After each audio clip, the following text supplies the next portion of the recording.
감사합니다. 오늘 우리가 사무엘상 4장을 함께 읽었습니다. 오늘 말씀을 통해서 깨닫는 은혜와 또 응답받는 그런 축복이 넘쳐나시길 바랍니다.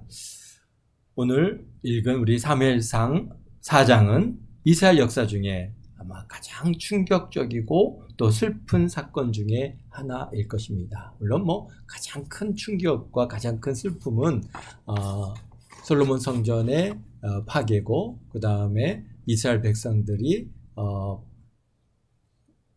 바벨론으로 다 끌려가는 그런 엄청난 사건, 바로 그것이 그들에게 있어서는 큰 사건이고 또 가장 슬픈 사건 중에 하나이겠지만은, 우리가 지금까지 이스라엘이 사무엘상을 이렇게 넘어오면서 지금까지 우리 많은 일들이 또 있었고, 많은 그러한 고비도 있었고, 참 기쁨도 있었고 위로가 있었지만은 그런 모든 그런 과정 속에서 오늘 우리가 이스라엘 백성의 지금까지 역사 중에 가장 충격적이고 슬픈 사건이 바로 오늘 언약궤를 빼앗기는 사건이라고 볼 수 있습니다.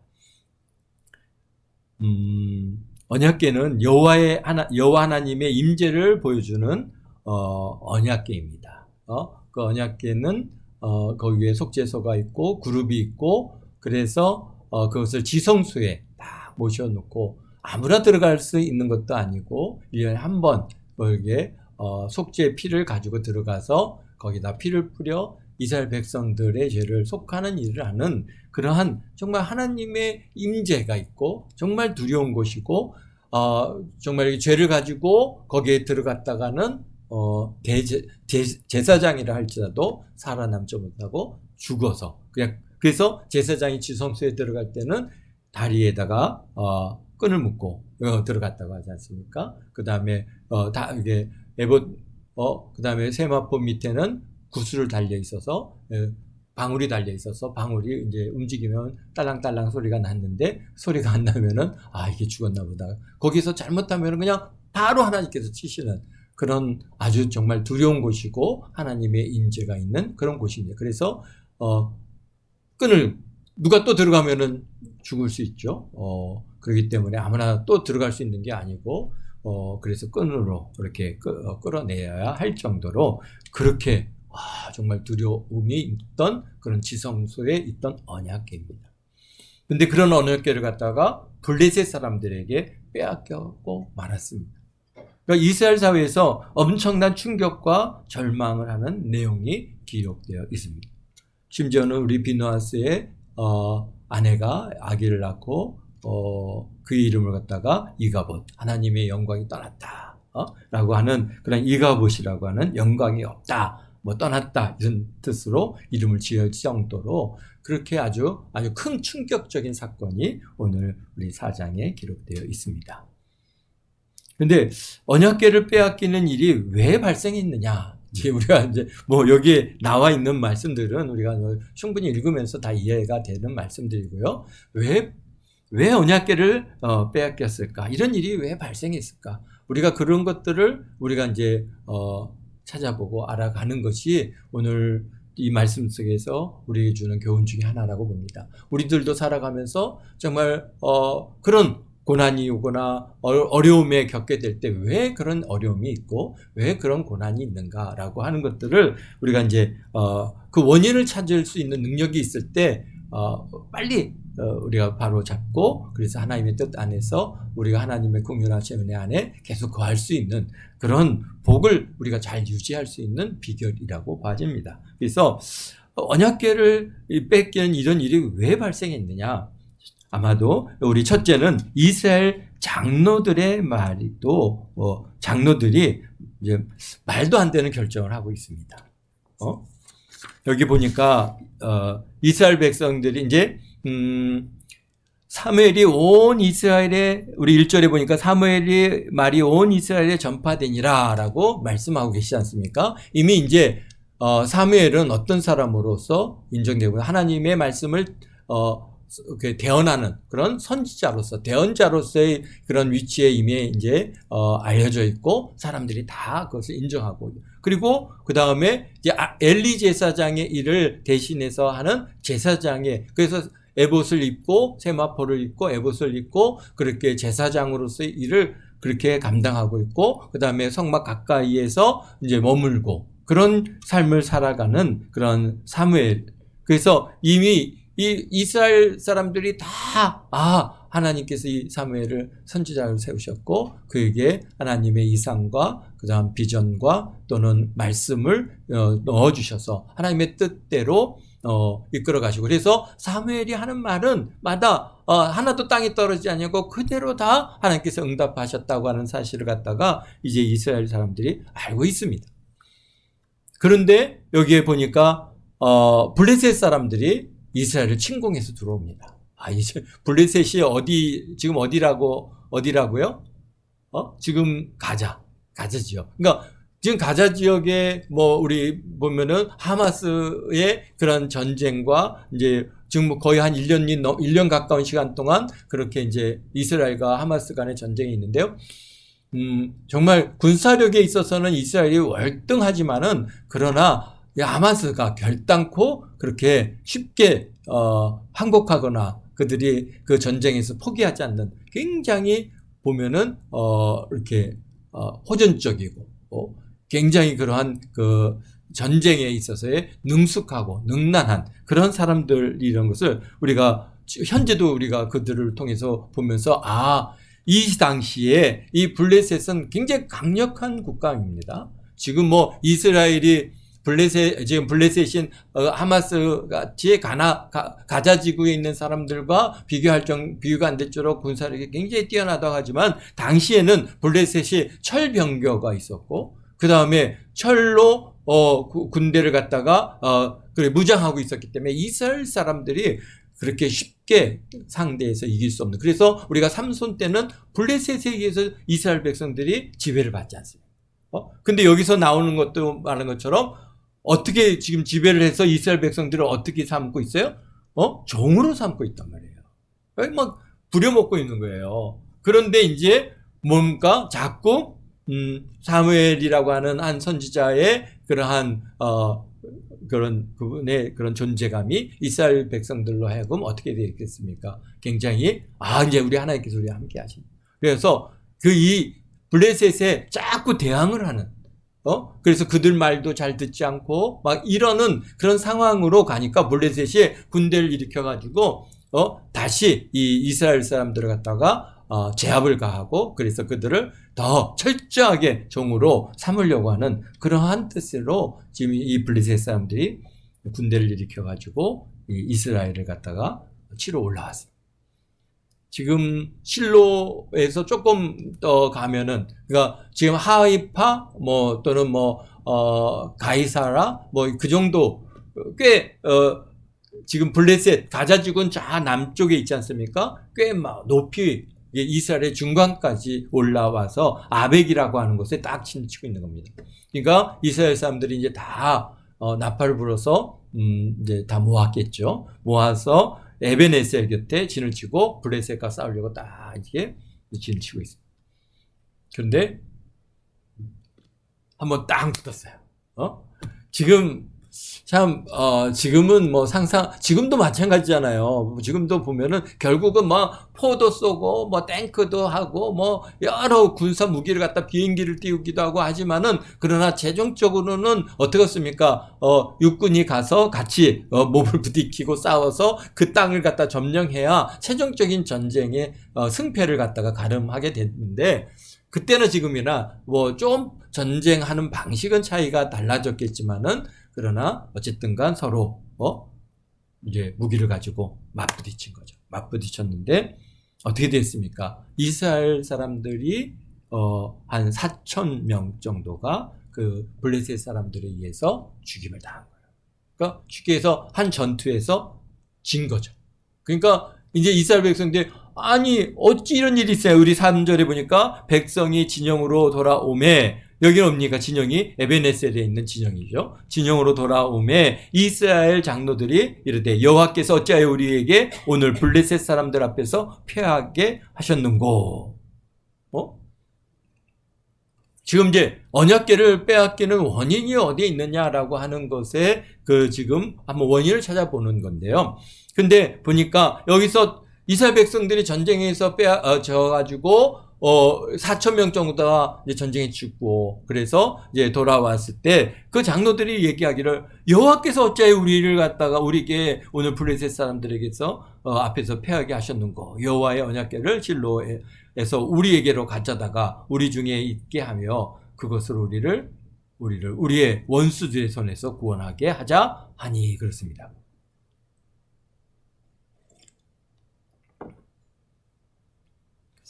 사실 이 전투에서 지게 된 이유가 뭐겠어요? 물론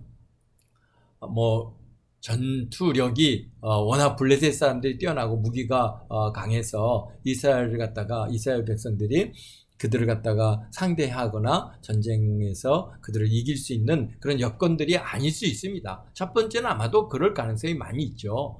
오늘날이나 그때나 이 무기라고 하는 것은 굉장히 중요한, 그러한 승패를 가르는 중요한 요인 중에 하나고요. 그러나 그보다도 더 앞서서 이스라엘이 그 가나안 땅을 갖다가 점령할 때 대단한 무기가 있어서 그들을 점령하고 싸워서 이긴 것이 아니지 않습니까?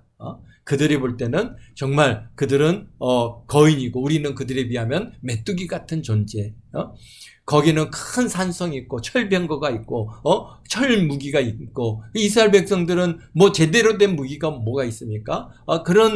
그런 이스라엘 백성들이 어떻게 그 가나안 땅의 그 엄청난 그러한 나라, 그런 성읍들을 다 싸워서 이기고, 지금도 저렇게 호전적인 가자 지구에 있던 블레셋 사람들, 그 후손들이 그대로 남아 있는데요. 그들의 저렇게 좀 호전적인 이 블레셋 사람들을 갖다가 그때 어떻게 이겨내서 그들을 갖다가 몰아냈느냐?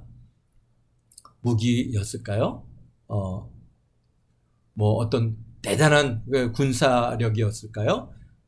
가장 중요한 것은 여호와께서 함께 하시느냐 안 하시느냐, 여호와의 정말 하나님의 임재하심과 여호와께서 앞서 그들과 싸워주시고 그들을 갖다가 이기게 해주시느냐, 바로 여호와의 손에 달려 있다고 하는 거죠.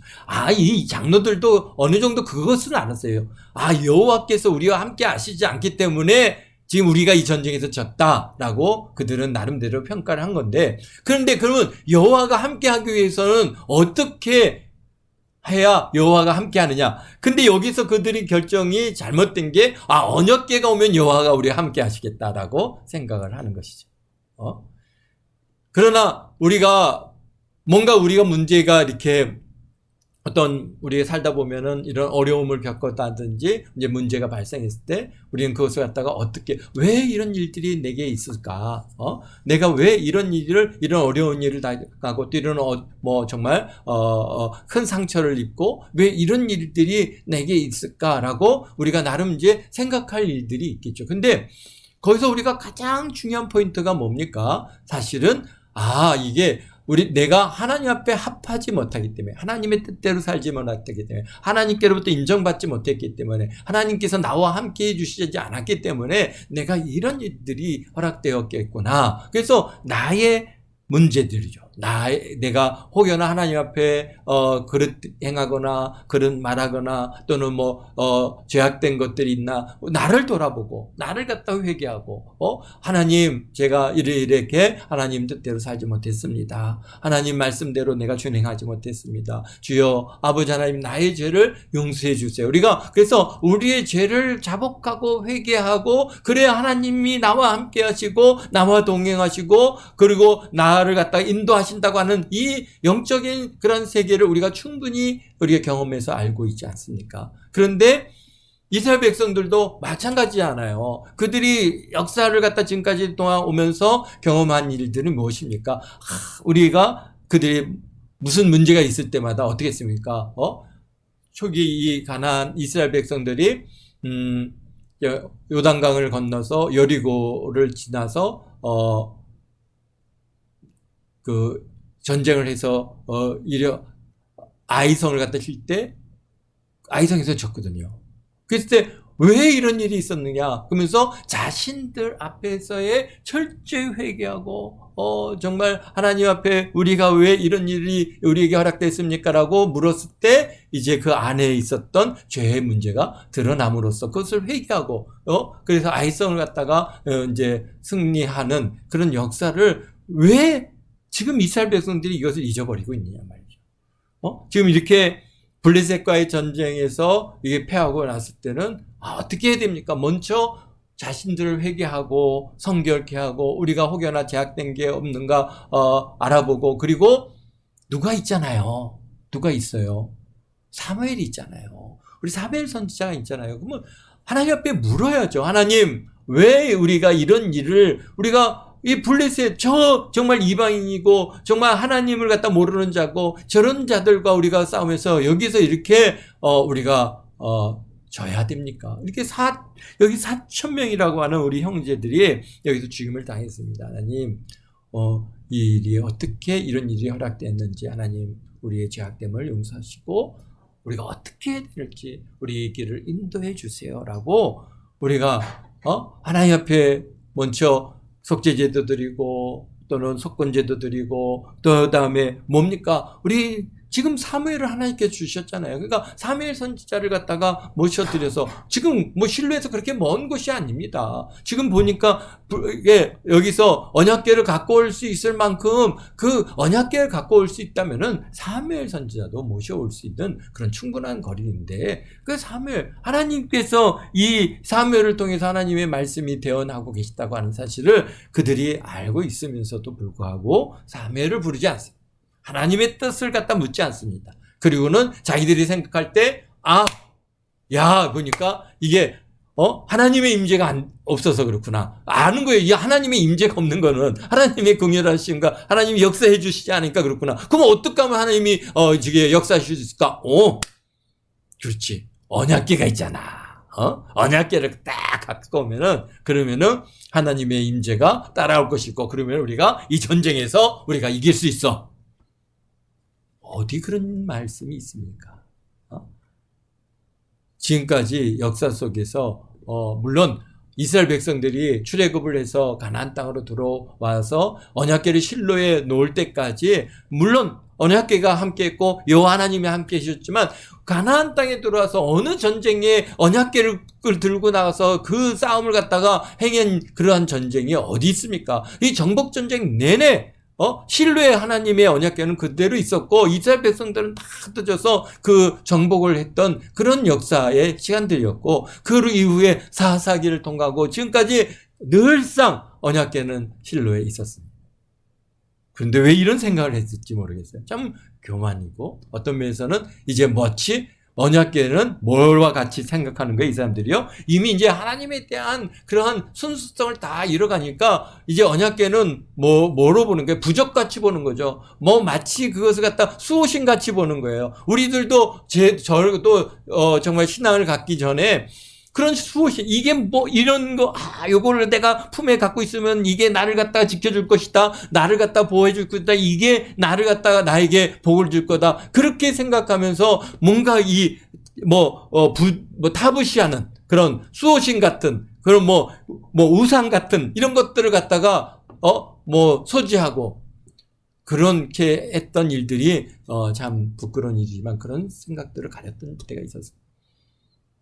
참 어리석죠. 그게 뭐라고? 그 돌멩이가 어떻게 나를 도울 수 있으며 나에게 어떻게 능력을 주고 보호할 수 있겠습니까? 생각해 보십시오. 언약궤, 그게 그냥 조각목으로 만들고 거기다 금 입혀놓은 그런 상자일 뿐이에요. 거기 하나님이 임재하지 아니하시면 그것은 사실 아무런 그 자체가 능력이 있습니까? 나무가 무슨 능력이 있겠습니까? 금이 무슨 능력이 있겠습니까? 우리가 십자가를 갖다 이렇게 걸어놓고 우리가 했지만 오랫동안 십자가를 걸지 않았던 가장 이유가 뭐예요? 우리가 십자가를 갖다가 괜히 이 십자가에서 능력이 나와. 그래서 어떤 사람 이 십자가에서 능력이 막 나와가지고 귀신이 쫓겨나고 질병이 나. 십자가에서 그렇게 우리가 십자가를 섬기지 않으려고 그래서 안 걸어놓은 거예요. 그런데 많은 목사님들이 와서, 목사님, 십자가도 없어요? 그건 설명할 수는 없죠. 근데 많은 사람들이 뭐 이 십자가를 갖다 딱 들고 있으면 귀신이 쫓겨나간다 뭐 그러고 막 우리 그렇게 우리 사회에 그렇게 만들어 놓은 그런 타부시 되는 그런 마치 부적같이 생각하게 만드는 이런 일들이 지금 이스라엘 백성들 가운데 있는 거죠. 언약궤 자체가 능력이 있는 거 아니지 않습니까? 그렇죠? 그래서 십자가가 갖고 있는 그 의미가 있기 때문에 우리가 걸어놓는 거지, 이 십자가에 능력이 있습니까? 나무 따기에 쫓아는 거예요. 이거 한번 만져보십시오. 막 그랬더니 만졌더니 여기서 무슨 이상한 일이 나타나고 그런 거 절대 없어요. 그런 거 아닙니다. 그러니까 우리가 뭔가 또 이제 생각나는 것 중에 하나는 우리 군 생활을 하면은 할 때 성경책을 갖다 요만한 성경책을 가슴에 꼭 품고 다니. 근데 성경을 읽으려고 품고 다닌 거 아니에요? 뭐 때문에 품고 다녔겠어요? 이 성경을 갖고 다니면은 이 성경이 나를 지켜줄 것 같아. 막 그런 생각들이 많이 있었습니다. 물론 하나님께서는 초신자일 때, 신앙이 이제 시작할 때 그런 하나님께서는 모든 것들을 허락해 주십니다. 다양한 형태로 우리가 그렇게 해서 하나님 앞에 가까이 나갈 수 있는 어떤 계기를 우리에게 허락해 주시기도 합니다. 그래서 십자가를 갖다가 품고 다니기도 하고, 그 다음에 성경을 품고 다니기도 하고, 여러 가지 우리가 그 십자가를 목걸이로 하고 다니기도 하고, 그런 것들이 그냥 그 십자가가 좋아서 하고 다니는 것이면 참 좋은데, 그게 하면은 뭔가 그게 능력이 있어서 복을 줄 것 같은 그런 마음을 가지고 하기 시작하면은 이미 그것은 우상화되어지는 겁니다. 또 오늘날 우리 많은 사람들이 나와서 하는 얘기 중에 하나가 뭡니까? 징크스래요. 그래갖고 자기는 네일을 갖다가 빨간 네일을 입어야만 어디 경기에 나가서 홈런도 치고 또는 시합을 해서 축구에서 볼도 찾으면은 저기 볼이 들어가고 그런다고 해서 그게 다 무시하는 거예요. 그러면 무슨 빨간색 네이가 어떤 색깔 네이가 자기를 갖다 그렇게 만들어준 거냔 말이에요. 그게 무슨 그냥 천주가지지 그게 아무것도 아니잖아요. 그런데 사람들은 자꾸 그런 거에 의지를 하는 거예요. 자, 그렇게 우리는 연약한 존재인 것을 아는데요. 그런데 오늘 여기 장로들이 그렇게 결정을 한 거잖아요.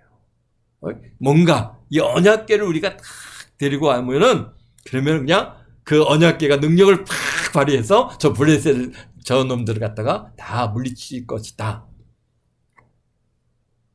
그러니까 이게 큰 그들의 뭡니까?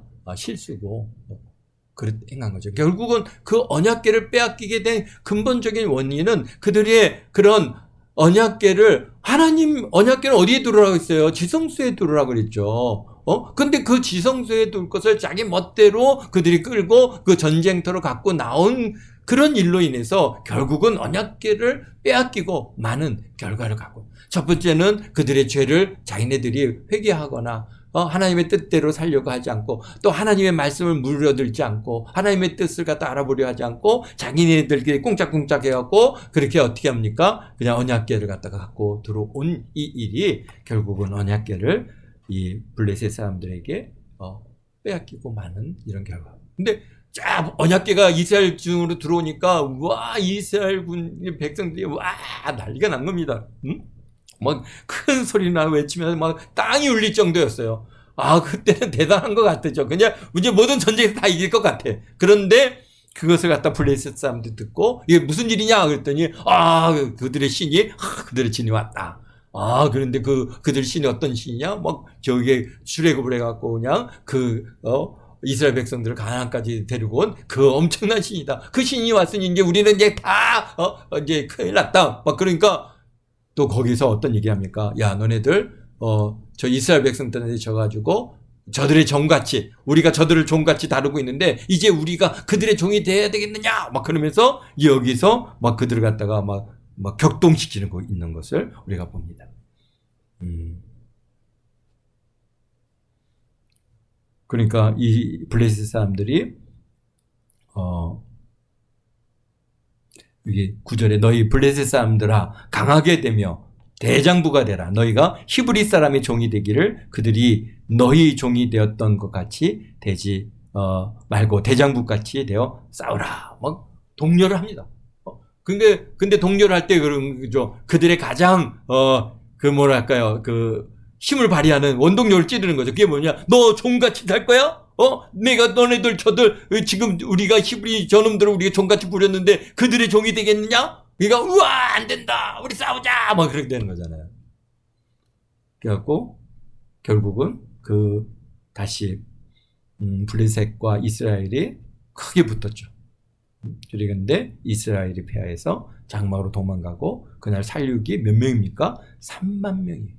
어마어마한 숫자입니다. 그의 인구가 얼마나 됐겠습니까? 이스라엘 백성들이 출애굽을 해서 들어올 때만 해도 60만이었잖아요. 지금은 뭐 얼마나 좀 더 넘었을까요? 아마 그렇게 크게 늘지는 않았을 겁니다. 왜냐하면 그 사이에 많은 전쟁이 있었고 많은 사람들이 죽고 그 계속되는 그런 죽임들이 있었기 때문에 그 숫자가 급격하게 늘 수는 없습니다. 더욱이 뭐 거기에 그러다 보니까 이 뭐 60만 많으면 70만 그 중에 4만 명이 죽었다. 야, 그러니까 3만 명이 죽었다. 그러면 뭐 얼마나 됩니까? 20분의 1 정도 죽은 건가요? 아니면은 맞죠? 60만이면 20분의 1이 좀 넘게 그렇게 우리 인구 지금 뭐 5천만에 20분의 1이면 얼마입니까? 그럼 얼마예요? 한 100만이 넘게 어마어마한 수의 그러니까 이 이스라엘 백성들이 이 손실률이 어마어마한 겁니다. 그리고 거기다 그뿐만 아니라 언약궤조차도 빼앗기죠. 그 얘기를 갖다가 우리 엘리제 사장이 듣고 의자에 앉아서 듣다가 언약궤를 뺏겼다는 소리에 그냥 확 꼬꾸라져.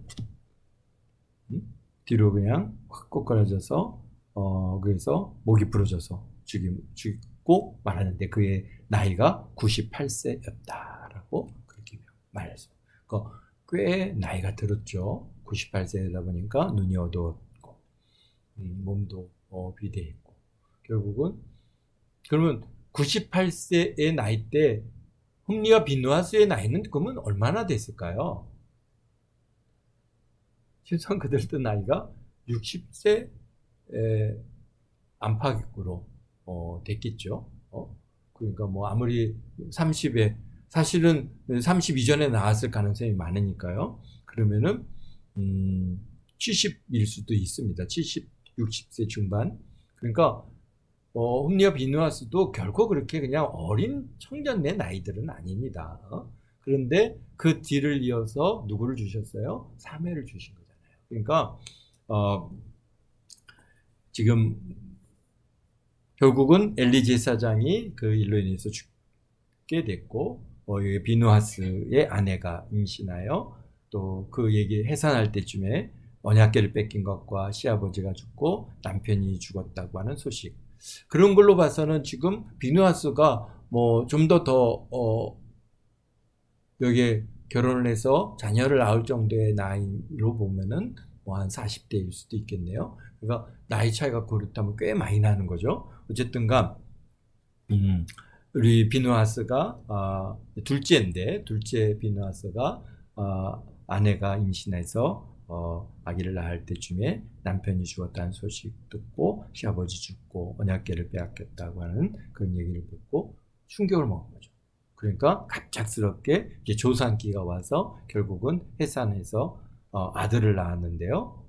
그러나 이미 모든 것들의 절망이 이 안에 얼마나 큰 절망이고 그 아픔이었는지 아들을 낳았다고 함에도 별로 그 아기에 대한 관심도 주지 않는 거예요. 관념치 않는 거예요.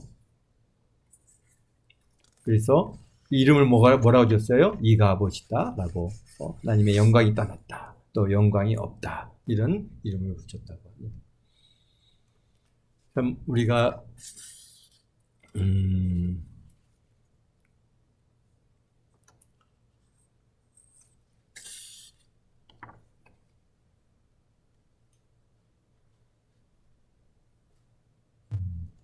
우리가 참 우리 신앙생활을 하면서 가장 중요한 것은 우리에게 이런 어려운 어떤 문제가 발생했을 때 그 원인을 우리가 참 찾는, 또 그래서 그것에 대한 또 처방을 어떻게 할 건가, 이런 것들이 결국은 우리에게 있어 굉장히 중요한 그런 한 번 우리가 겪어 나갈 때마다 받게 되는 여러 가지 일들이 바로 그런 것 중에 하나가 아닌가 보아집니다. 그래서 여러분들도 우리가 여러분들이 살아가면서 어떤 문제가 왔을 때 그 원인을 갖다가 첫 번째는 나에게서 찾아야죠. 내가 하나님 앞에 진실했는가, 발을 놨는가. 또 우리가 또 그 다음에 그의 처방을 갖다가 뭐 이렇게 뭐 이제 언약궤를 갖다가 우리가 갖고 와야 된다고 하는 것처럼 언약궤, 하나님을 갖다가 나의 도구로 사용하지 마시고 하나님의 뜻을 쫓으려고 우리가 그 뜻을 묻고, 하나님 왜 이런 일들을 허락하셨습니까? 그러면서 하나님께 우리가 하나님의 뜻을 묻는 이런 과정을 갖다가 우리 하나님께서 원하시는 줄 믿습니다. 그런데 자꾸 우리가 하나님을 갖다가 여기에서 언약궤, 하나님을 도구로 삼는 거잖아요. 내가 필요하니까 데려다가 놓고 나를 도와라, 내 문제를 해결하라, 내 지금 이 어려운 문제를 갖다가 문제 해결해 달라라고 요구하고 있는 그런 모습으로 우리가 이런 문제에 접근하지 말고 하나님의 뜻을 먼저 내가 하나님의 신실하지 못한 것들을 철저히 회개하고 그 다음에 하나님의 뜻이 무엇인가를 자꾸 물어야 됩니다. 하나님, 참 이것을 통해서 저에게 원하시는 바가 무엇입니까? 내가 무엇을 주님 앞에 해드리기를 원하십니까? 내가 어떻게 하면은 하나님을 기쁘시게 하겠습니까? 라고 하는 것들을 자꾸 하나님 앞에 여쭙고 묻고 하다 보면 하나님께서 여러분의 길에 이렇게 하면 되겠다 라고 하는 하나님의 그러한 길을 활짝 보여주십니다. 그러면 우리가 그 길로 갈 때 형통함은 없는 것이지, 여러분의 개인의 그런 잔머리를 돌리지, 지금 장로들이 잔머리를 돌린 거잖아요. 이 잔머리를 돌려가지고 문제를 해결하려고 들지 않게 되시기를 주의 이름으로 축원드립니다. 아멘. 기도하겠습니다. 거룩하신 아버지 하나님,